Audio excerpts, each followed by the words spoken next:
What have you been dying to say that I haven't asked you?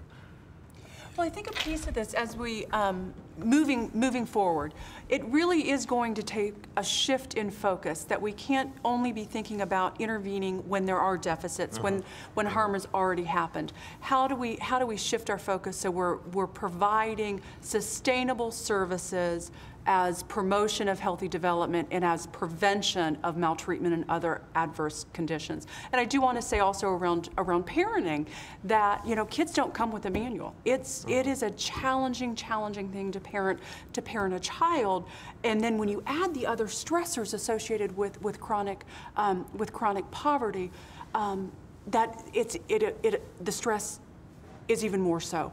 And so we need to move from a place where getting help with parenting is seen as a problematic thing, that it means you're a bad parent, that it means you abuse your kids, and move to a paradigm in which we're giving parents support, the support that they need, because all parents need support.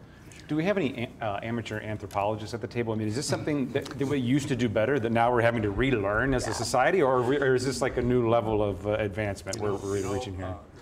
Joe Allen, who's one of the researchers on some of the evidence-based work that we do, talks about being a teenager 120 years ago. That the societal expectation for a teenager 120 years ago, maybe coming out of 6th grade, at best 8th grade, was that as an adolescent, you were going to be stepping out of the family nest.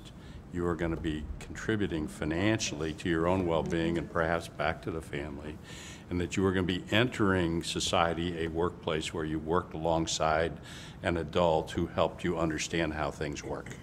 And today, for adolescents, we tend to keep them in what Joe calls the bubble, right?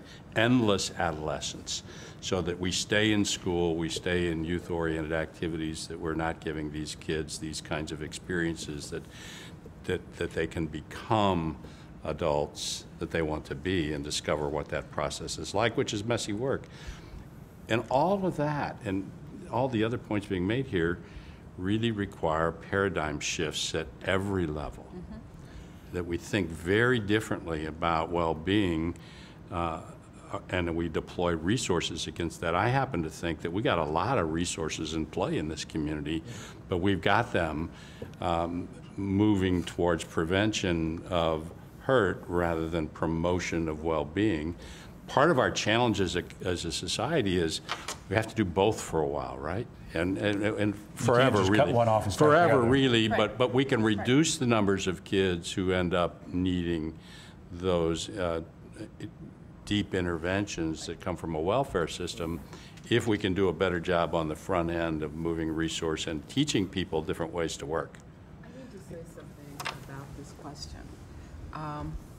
I see the world from very distressed communities, and I think that we absolutely are much worse in providing an environment for child success than we were 100 years ago.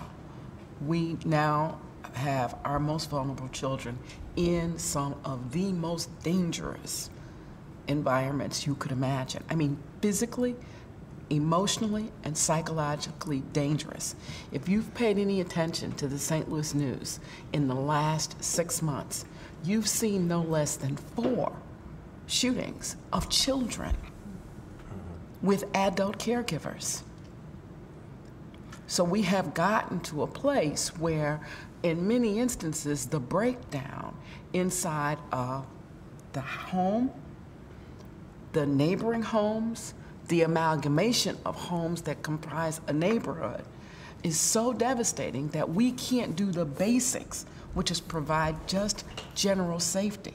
So aside from being in a society now that doesn't really encourage growing up for those kids who we can keep safe, we have a society where we can't keep kids safe long enough for them to grow up.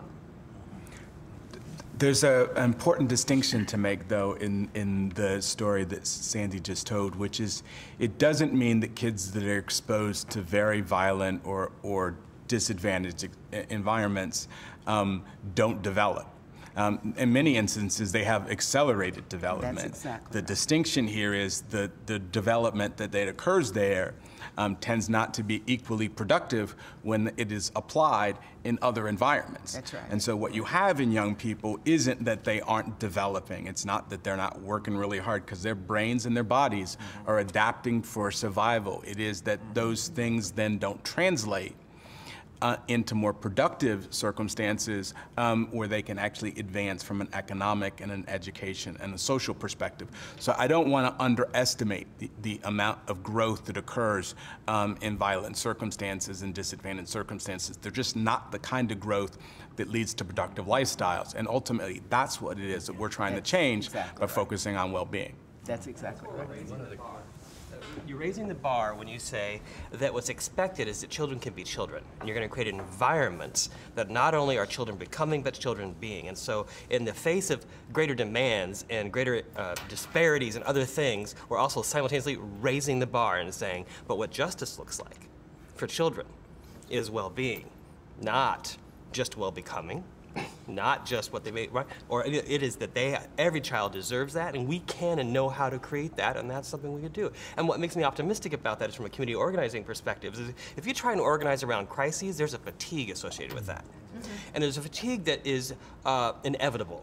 And every once in a while we go around and we have to scream from the rooftops, this is the big thing now, right? But the durability of the aspirational organizing has proven to be true time and time again.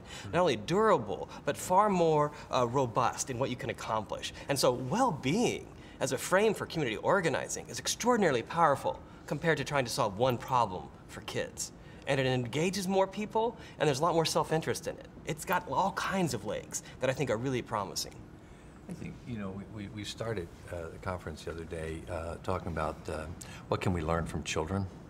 And I think the kids, the violence we're seeing and the behaviors we're seeing, the kids are screaming from the rooftops saying, we need you. And maybe we are becoming smart enough to really listen to what children are saying to us. And I think it's the child that's this big to the child that's this big. People are screaming that they need help.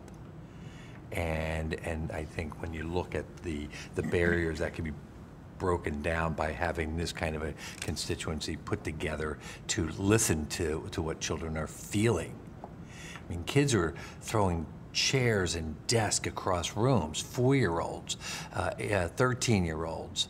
They're not just throwing chairs and desks to throw chairs and desks. They are saying, I need help. I am scared. I am fearful in this world. And we need to listen to it, not punish them. We need to listen and heal their hearts.